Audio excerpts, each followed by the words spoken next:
Hello and a very warm welcome. My name's David Roth from WPP, and it's an absolute pleasure to welcome you to Follow the Sun, 24 hours of broadcasting right across the world to celebrate the launch of the WPP BAV Best Country Study for 2021, done in conjunction with US News and the Wharton Business School.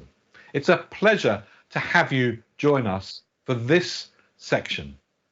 Of course, this broadcast is going to be right across the world. We're starting in Australia and New Zealand, and we'll be ending at the end of the 24-hour period in the USA. Well, we've got an absolutely packed broadcast today, and I'd like to start off by introducing Mike Sussman from BAV. Mike has been the brainchild behind the Best Country Studies for many years, and there's nobody better to put the Best Country Study into context. Over to you, Mike. Thank you, David. We're really excited about the launch of the 2021 Best Countries study. It's the most comprehensive study of the power of nation brands. We've been doing this for 6 years, covering countries that represent 95% of the global GDP and about 75% of the world's population. So an amazing coverage. This year, we're looking at 78 countries. We spoke to over 17,000 business decision makers, citizens, and elites around the world. And we've ranked countries on a battery of metrics, including 26 key rankings that we'll talk about throughout this report and throughout the app. One thing we've seen over time is the shifting impact of soft power. It's becoming more and more important to driving the power of a country, while hard power, like banks and tanks, as we call it, the more traditional power, is becoming less impactful on the success of a nation. When we think about the power of a nation, we think about 10 key dimensions, and you can look at each of these ranks and how a country does on these things, from entrepreneurship to cultural influence to quality of life. We've introduced 2 new ones that are becoming more and more important today in these changing dynamics of culture. One of those is how purposeful, how socially purposeful is a nation. And the second is how agile is a nation, how responsive it is to things, particularly during a COVID era. And both of those dimensions are extremely important in driving the GDP and the success of a nation. Agile nations are seen as 3 times more likely to be a better job market. They're rated 3.2 times more likely as being economically influential. They are more connected to the rest of the world. So agile nations are doing something to resonate with people globally. Really important to mention, and it's the biggest driver now of GDP. And that's something that the nations need to be more and more of today. So when you think about agility, the top nations around the world this year are USA, number 1 in terms of being an agile country, followed by Australia, and in 3rd place is Canada. We continue to see the rising power of purpose, not just for brands, but also for nations. In fact, purposeful nations are 57% more likely to be considered for tourism, 55% more likely to be considered as a place to do business. So it's important to be seen as a purposeful and socially responsible country. Number 1 on this purposeful dimension is Canada, followed by Denmark, and in 3rd place is New Zealand out of 78. So pretty impressive, pretty strong dimensions, very important. We also see the power and impact of brands that resonate from countries. In fact, 79.5% of citizens say that consumer brands play an important role in defining a country's culture. So there's a strong relationship between the brands and the nation. We also see that 78.6% of citizens say that the country a product is made in impacts their preference for a brand. So you can see that interplay between brand and country and how important it is today. And we started measuring the power of what does it mean to be made in a specific country. What does made in America mean, and made in China? And we can rank the power of these nations in terms of their exports. So, for instance, Germany ranks number 1 in terms of the country you'd want to buy an automobile from. They also dominate on pharmaceuticals and beer. So you can see a little bit of a balanced power of that nation. Italy is number 1 on fashion. So that's the top brand for when you're thinking about buying fashion brands. France owns cosmetics.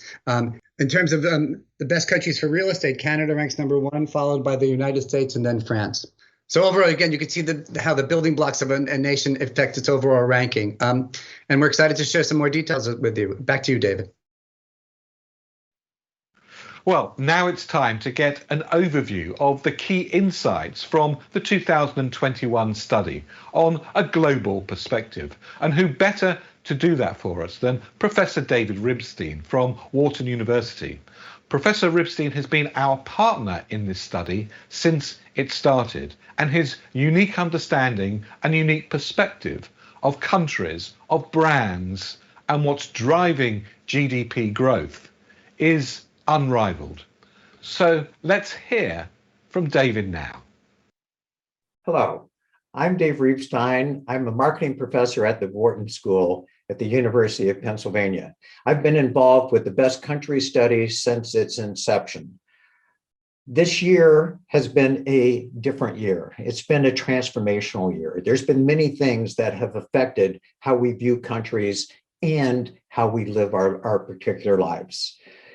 First and foremost, obviously, we've had to deal with the COVID-19 and the tragic loss of millions of lives all around the world. Accompanying this has been the huge impact on economies of various different countries, leading to an overall global recession. Some countries have handled the pandemic well, such as South Korea and Taiwan and several others, whereas other countries have not handled it nearly as well. Accompanying this pandemic has been the subsequent vaccine distribution. And this has required acquisition of vaccines as well as some form of equitable distribution of those. Perhaps Israel has been the country that has done the best at it. There are others that are catching up, but there are other countries that are still struggling today with trying to manage the vaccine distribution. A third major thing that's been happening this year has been the Black Lives movement that originated in the United States and has found it in various other countries all around the world. Climate impact has been a major event that's happened in various different countries. Perhaps the most notable are the brush fires that happened in Australia.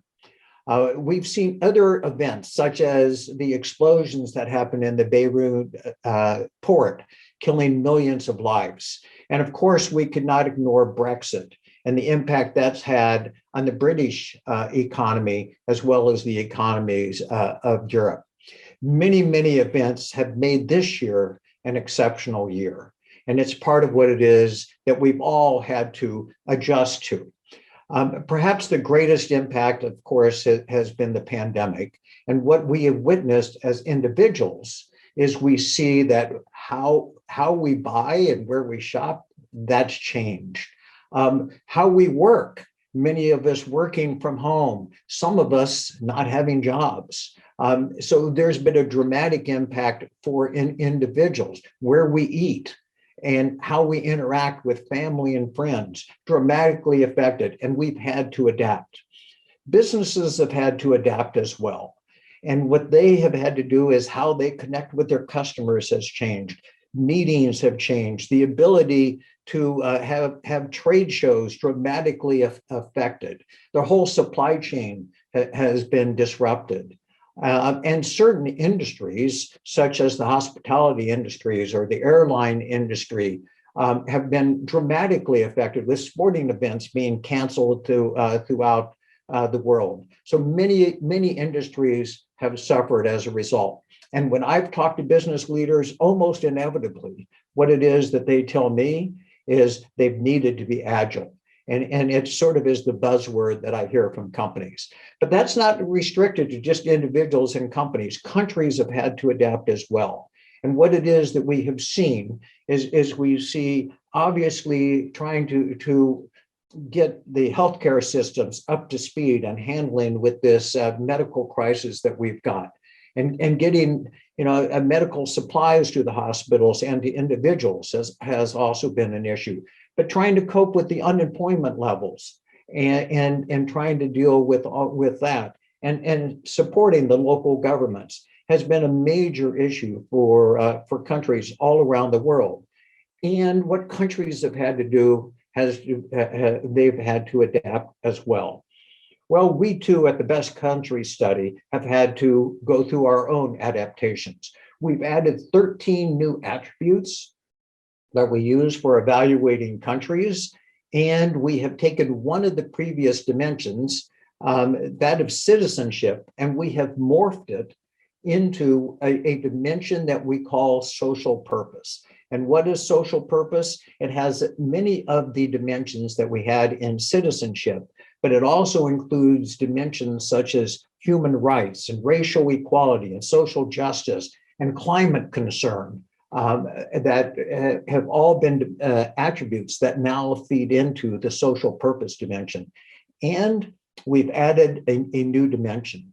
And this new dimension, this new overall factor is one of course, agility.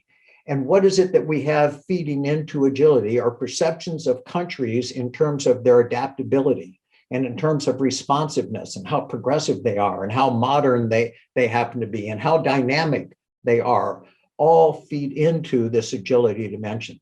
So with that said, let's take a look at the latest rankings that we have.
Hi, I am Santiago Olivera, CEO of the Buenos Aires office of BML-YNR. There are a lot of things that everybody knows about Argentina. The tango, soccer, the economic problems. But Argentina is much more than that. It is a vast land with a variety of climates and some of the most extraordinary landscapes in the world, which offers opportunities to whoever is willing. It is a land of talents and delicacies. To understand some of these points, we can use the BAV, the Brand Asset Valuator. It is the largest empirical study of brands in the world, which also measures the nation brand. Among the most relevant outputs about Argentina, we see that it is ranked 11th worldwide in the adventure factor. Desde mi punto de vista, el principal factor por el cual el turismo aventura o la aventura es uno de los protagonistas en la Argentina tiene que ver con la geografía, ¿no? La diversidad de entornos que se puede encontrar en el país y el territorio extenso que tenemos como país es clave en el desarrollo de las posibilidades de aventura que nos brinda, ¿no? Que nos brinda la Argentina. Tenemos una extensión de territorio enorme y eso nos permite tener una oferta de cosas para hacer en todo aspecto, incluido turismo aventura, por supuesto. Pensemos que en Argentina tenemos desde montañas, glaciares, ríos, lagunas, lagos, mar. Hay para todos los gustos, desde que le gusta surfear, al que le gusta hacer rafting en un río con rápidos, o el que quiere hacer montañismo, como es en mi caso. Al menos desde el mundo de la montaña, que es donde más experiencia tengo, se puede ver cómo en los últimos años se ha dado un crecimiento en cuanto al consumo, ¿no? de la aventura dentro de la montaña, y también hay un acompañamiento desde el crecimiento en cuanto a infraestructura, teniendo en cuenta obviamente la posibilidad de acompañar y de desarrollar lo que es la aventura, siempre primando el respeto por el medio ambiente, ¿no? Otra particularidad también que creo que cabe destacar de Argentina y vinculado con el turismo es la calidad de la gente, ¿sí? Yo creo que la gente, y sobre todo de los pueblos del interior y de las ciudades más pequeñas del interior del país, es gente muy amena, gente que siempre está dispuesta a dar una mano, es gente que es muy cálida realmente. Sí, estoy notando en los últimos años que el turismo de aventura está cobrando mucha más vida. Hay mucha más gente que se está volcando para este tipo de turismo y no tanto por ir al turismo tradicional como lo hacía en otro momento. Si analizamos el turismo aventura puntualmente como una industria, bueno, yo creo que ahí nos falta un montón, nos falta muchísimo, creo también a nivel nacional. Bueno, en mi caso particular, yo tengo una empresa, Animales de Altura, que soy socio de la empresa y soy el guía principal de las expediciones, a cargo de todas las expediciones. Y la verdad que a nosotros nos va muy bien, o sea que yo creo que hay un buen camino a recorrer, hay un futuro, hay un horizonte muy bueno. En mi experiencia, en los últimos 6 años, he estado 7 veces ya en el volcán Lanín y veo cómo hay un crecimiento de la cantidad de gente que quiere hacer el ascenso. Si seguimos subiendo, en nuestro país hay una ruta de los 6000, son todas montañas de más de 6000 metros de altura sobre el nivel del mar, súper grandes, y ahí el consumo es distinto.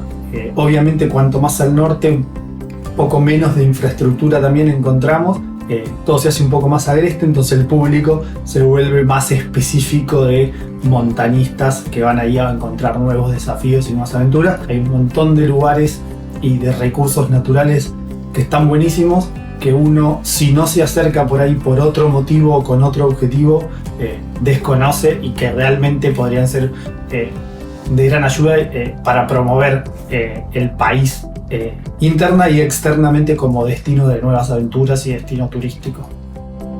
Another highlight of Argentina has to do with sports, where it occupies the 3rd place in the ranking of unique attribute, athletically talented.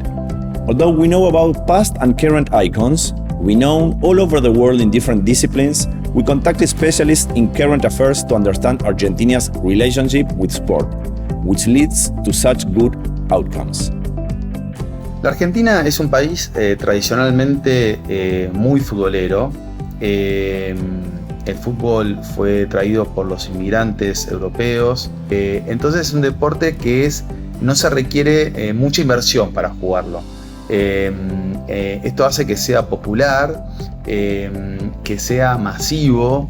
Ser un país que tiene su clima más bien templado permite y auspicia el deporte al aire libre. En Argentina tenemos todas las aguas posibles, tenemos agua fría, tenemos agua más cálida, mucho territorio de playa, mucho territorio de lagos, mucho territorio de río. Influye de manera excepcional, es un país hermoso para nadarlo. Más allá de todas las adversidades que nosotros podemos llegar a tener, el argentino siempre se destaca por ser alegre, por estar activo, por ser proactivo, y es algo como que llama mucho la atención. En general, en la tendencia, lo que se ve es que los países de mayor desarrollo, aquellos que tienen mejor estructura, mejor infraestructura, son los que obtienen los mejores resultados. Un equipo latinoamericano se enfrenta a un equipo europeo y pueda pasar, como ha pasado, que se dé el famoso batacazo, pero muchas veces eso es efecto del juego en sí mismo. Pero sí hay una relación, y en lo particular creo que cada vez esa relación es más estrecha. Cuanto más inversión, cuanto más desarrollo y cuanto más anticipado sea esa inversión y desarrollo, mejor será el resultado deportivo. Nosotros somos potencias en deportistas, pero no somos potencias en infraestructura en Argentina. A veces se entrena con lo que se encuentra, con lo que se tiene, y imagínate el talento argentino con infraestructura de primer mundo. Argentina es claramente un desarrollador de talentos que se exportan al exterior, con lo cual también es una fuente importante de divisas. Es una economía de por sí muy relevante. Hay también una profesionalización en lo que es las instituciones, ¿no?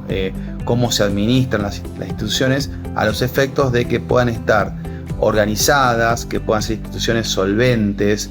La pandemia golpeó muy fuerte el tema del desarrollo del atleta deportivo, del atleta argentino. Bueno, la pandemia en lo que tiene que ver con natación la clausuró completamente. Quien podía tener una pileta en su hogar, en su casa, o acceso a un natatorio, podía ir a nadar, pero la gran parte de los nadadores no pudimos nadar. Hubo estadios polideportivos que directamente se cerraron para todos los eventos deportivos, para todos los entrenamientos deportivos, y ahora están abocados a una campaña de vacunación masiva. Nos fuimos reinventando los nadadores y fuimos accediendo a otras propuestas deportivas que podíamos hacer en nuestra casa. Entrenamiento funcional, salir a correr cuando se pudo salir a correr, alguna actividad al aire libre, caminar, pero las piletas estaban cerradas. Pero bueno, mientras se pueda volver al agua y se pueda nadar, que sean 50 minutos, está muy bien. Many people will think only about meat, but our gastronomic variety is immense. Together with the different climates and soils, there is a great amount of typical flavors and exquisite secret dishes, worthy of worldwide recognition. Moreover, after talking to specialists, we believe that Argentina will soon climb a few positions in the ranking. Interesante la cultura de alimentos y bebidas del país de los últimos años, que fue como de lo pequeño a lo grande, que tiene que ver con una búsqueda de la identidad local. Esto se puede ver desde la cocina, por ejemplo, donde cocineros empezaron a tratar de como catalizar un montón de años de influencias, de aprendizaje con buscar qué sería una propuesta local. Desde los vinos, por ejemplo, que los vinos también pasaron, digamos, de un proceso inicial donde los vinos antiguamente buscaban replicar por ahí estilos de vinos extranjeros. Después pasó toda la transformación de la industria vitivinícola, donde trabajó sobre varietales y sobre una forma de comunicar en el mercado internacional, a empezar a buscar cada vez más en la identidad del producto. Como tomar ejemplos muy puntuales, reconocimientos cocineros por el talento creativo de cocineros argentinos, como el caso, por ejemplo, de Mauro Colagreco, o una parrilla de barrio como Don Julio, que pasó, digamos, de ser una parrilla popular en un barrio donde siempre buscó mantener la identidad esa, pero agregarle, obviamente, calidad pero en una búsqueda obsesiva de calidad, transformarse, tener reconocimiento, premios internacionales, hasta hoy los vinos más premiados de Argentina, donde trabajan sobre ir a fondo sobre la cuestión de la identidad, del suelo, de las cuestiones que lo hacen diferente a cualquier otro producto del mundo. Si hay algo que de alguna manera conecta todo esto, que es un poco todo algo que es consecuencia de una mirada más hacia adentro y una búsqueda de la identidad, y desde ese lugar construir hacia afuera. Hay algo argentino que tiene que ver con lo amargo, digamos, o sea, desde el mate hasta una gran cultura de los aperitivos que trabaja sobre los amargos. Hay algo con lo que en inglés es el bittersweet, digamos, el dulce amargo. Creo que es algo muy nuestro esta cosa entre lo amargo y lo dulce, o sea, entre el mate amargo y el dulce de leche, por decir de alguna manera, entre las infusiones y el helado, digamos, y el helado dulce. Digo, ha habido un desarrollo muy grande en Argentina, que por ahí no ha salido tanto para afuera, como todo el movimiento craft de cerveza, que incorporó muchísimo los amargos, creció un montón toda la gama de cervezas amargas, las IPAs y demás. La pandemia, en el momento que se abrió, pasó que la gente viajó mucho más internamente, entonces por ahí un público que estaba acostumbrado a viajar a otros países a buscar experiencias, las empezó a buscar adentro. Eso es un gran dinamizador de la gastronomía, donde se enriquece más la experiencia y se provoca más a que haya cambios, a que se dinamice, a que evolucione. Pues eso va decantando y va llegando a que haya cambios incluso en cuestiones, digamos, de los alimentos y bebidas a nivel más masivo.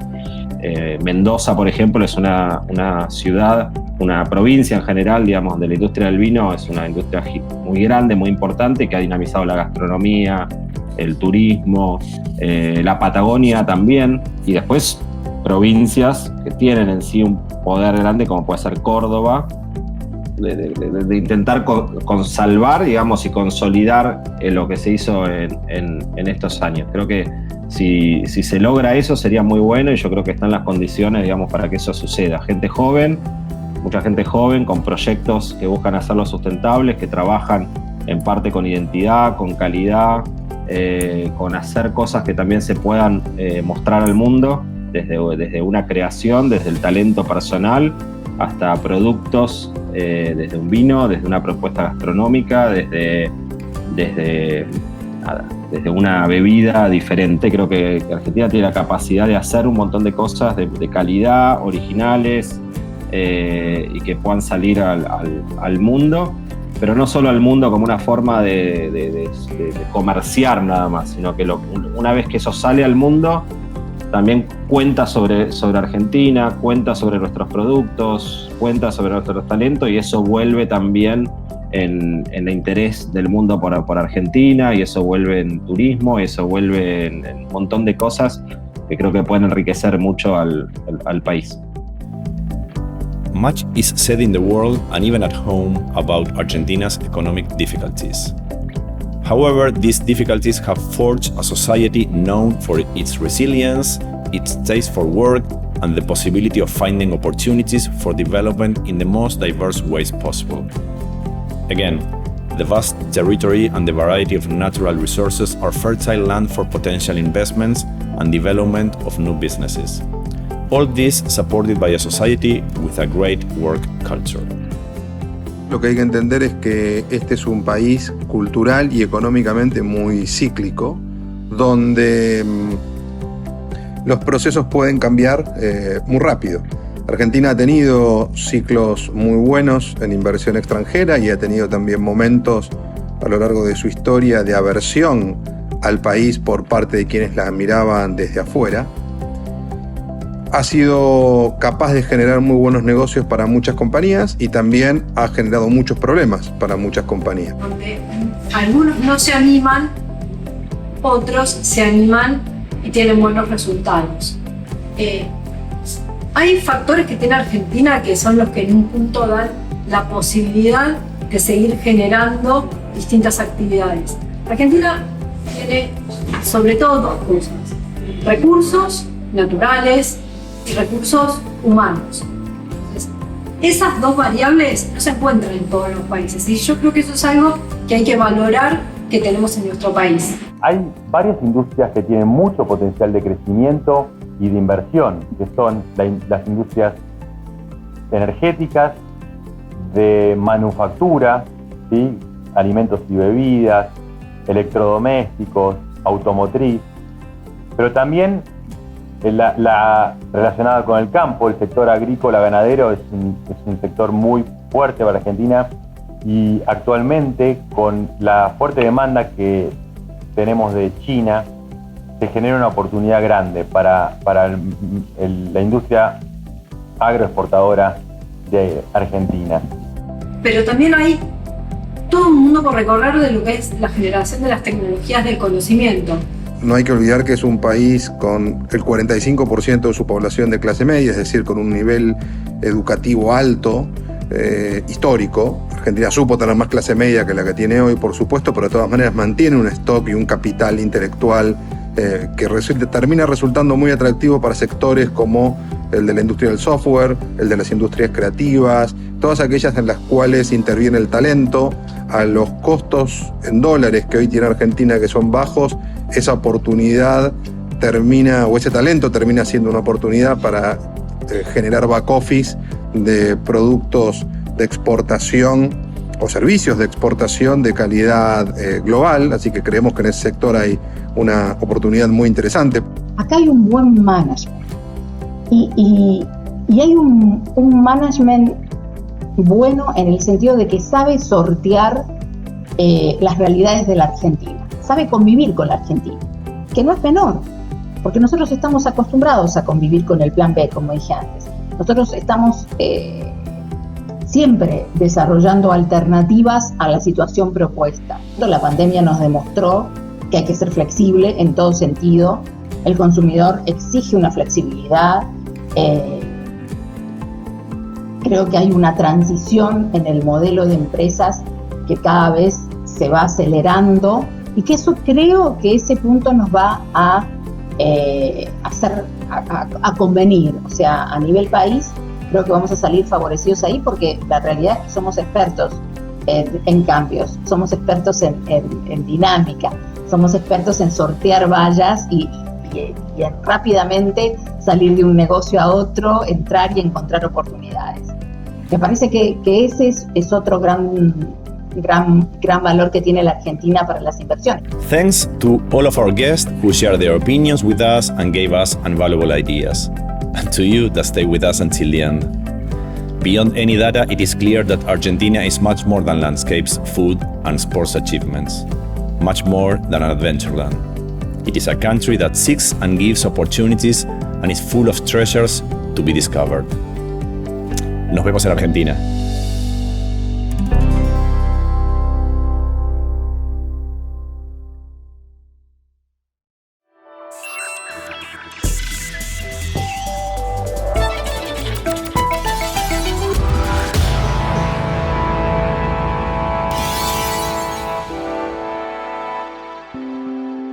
Well, thank you all very much indeed. To celebrate this very special launch, we've created a very special app. It's a virtual reality experience where you can literally visit every single country that's featured in the 2021 study. Well, you can get it on your desktop, your laptop, your tablet, your mobile phone. All you need to do is just download it from the URL that's on the screen here. Enjoy, explore. It's full of interest and insights, and we'll be refreshing the content frequently over the course of the next few months. So please do go back frequently.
Earlier, I talked about the significance of countries being seen as brands.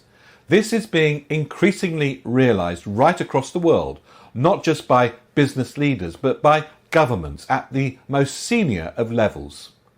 I caught up with the Prime Minister of the Netherlands and asked him how important he believes country brands are.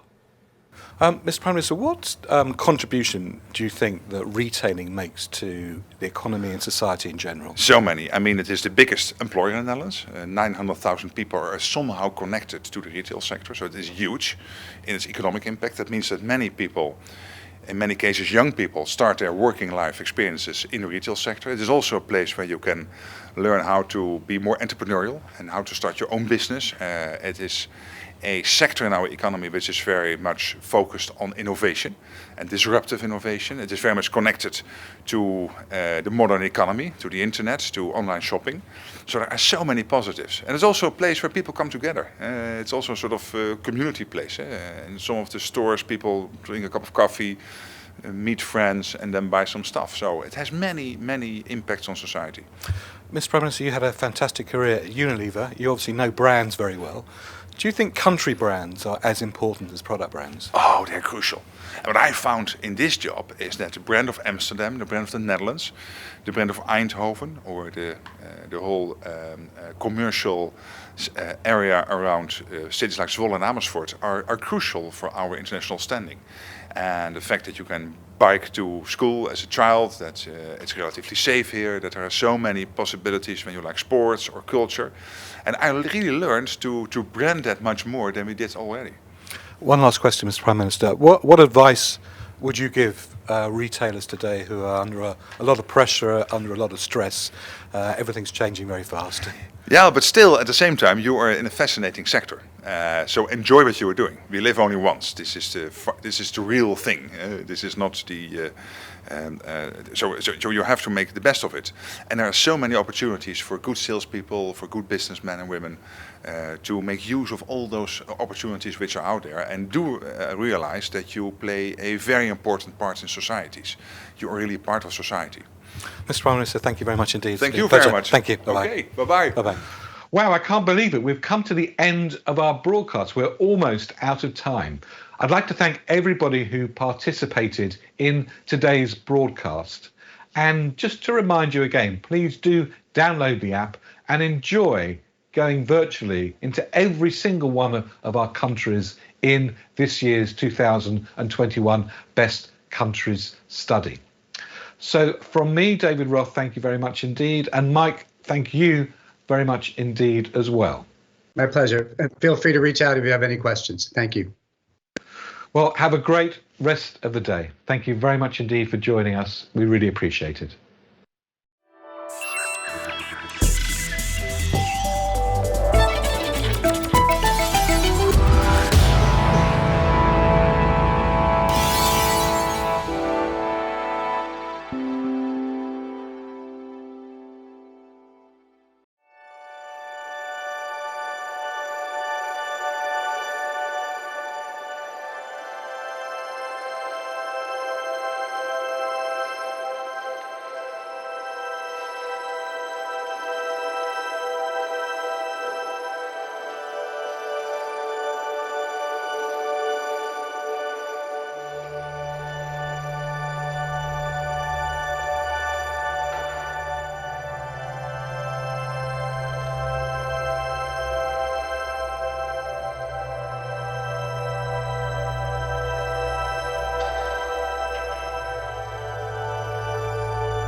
Thank you.